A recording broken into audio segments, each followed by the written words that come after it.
Hello guys, welcome to Esha YouTube channel. మీకు ఈ video నచ్చితే కనుక ప్లీజ్ ఫ్రెండ్స్ లైక్ చేయండి, షేర్ చేయండి, సబ్స్క్రైబ్ చేయండి, కామెంట్ మాత్రం తప్పకుండా చేయండి. మరిన్ని వీడియోస్ కోసం నా ఛానల్ని సబ్స్క్రైబ్ చేసుకుంటారని అనుకుంటున్నాను.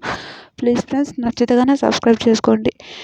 డెమాన్ డెమాన్ పవన్ అని భలే అంటాడు కళ్యాణ్. నాకు ఇష్టం కళ్యాణ్ పవన్ అరే అని అన్నప్పుడు చాలా బాగుంటుంది. వాళ్ళిద్దరిని చూస్తే చాలా బాగా అనిపిస్తుంది. వాళ్ళిద్దరి మధ్యలో ఫ్రెండ్స్ ఉంటలేరు ఏమో, వాళ్ళ ఇష్టం. కానీ ఒకటి అందరినీ ఫ్రీజ్ అంటారు. ఫ్రీజ్ అన్నాక డెమాన్ని ఫ్రీజ్ అంటారు. ఫ్రీజ్ అన్నాక చింటూ అని పిలిస్తే అమ్మా అమ్మా అని పిలుస్తుంటా ఏడుస్తుంటాడు. నిజంగా గ్రేట్ అబ్బా.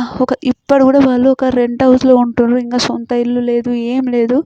అయినా వాళ్ళ అమ్మని ఇంత పెద్ద ఇంటికి పిలిచి పెద్ద ఇంట్లో చూపించడం అంటే నాట్ ఏ జోక్. ఇది కదా పేరెంట్స్కి ప్రౌడ్ మూమెంట్ అంటే ఇదే. 100% చెప్తున్నా. ఏదో రోజు నేను కూడా అట్లా పోవాలని నాకు కూడా కోరిక. ఏమో చూద్దాం. కానీ నాకైతే డెమాన్ అబ్బా నిజంగా సూపర్ అనిపించింది. ఎంత బాగా అంటే అబ్బా నిజంగా మా ఇంట్లో వంట కూడా చేయడు. మా ఇంట్లో ఏది ముట్టుకోడు. ఈడ వచ్చి ఇంత వంట చేసినది. వాళ్ళ నాన్న కూడా ఏదో హెల్త్ ఇష్యూ ఉందంటే దాంట్లో తర్వాత వాళ్ళ అమ్మని వచ్చి నాకు అదే టెన్షన్ ఉంది నాన్న విషయంలో, బయట ఏం లేదు కదా, మంచిగా ఉంది కదా భలే చెప్తుంటాడు.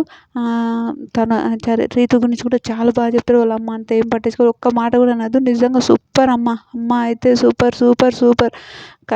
డెమాన్ వాళ్ళ అమ్మ అయితే అబ్బా నిజంగా అమ్మ అంటే అమ్మనే.